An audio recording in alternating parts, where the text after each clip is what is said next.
இன்று ஆறுமுக பெருமான் அவதரித்த தினம் விசாக விசேஷ தினமாக கொண்டாடப்படுகிறது. வைகாசி விசாகம் முருகனின் பிறந்த நாள்.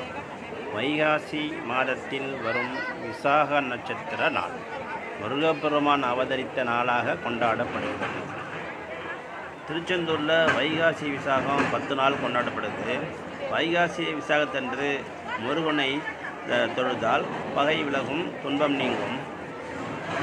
இந்த நாளில் மோர், பானகம், தயிர் சாதம் முதலியவற்றை தானம் செய்தால் மணப்பேறு, மகப்பேறு, குலம் தழுத்து ஓங்கும் என்பது ஐதீகம். முருகனின் 12 கரங்களின் பணி என்ன தெரியுமா? 2 கைகள் தேவரையும் முனிவரையும் காக்கிறது. 3வது கை அங்குசத்தை செலுத்துகிறது.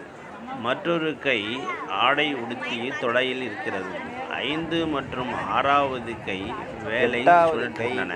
மார்பில் 7வது கை முனிவர்களுக்கு அருள் பொருளை உணர்த்துகிறது. 9வது கை வலைகளோடு சுழன்று வேள்வியை ஏற்கிறது. 10வது கை மணியை ஒலிக்கிறது, அருளோசை. 11வது கை மழையை அருள் புரிகிறது.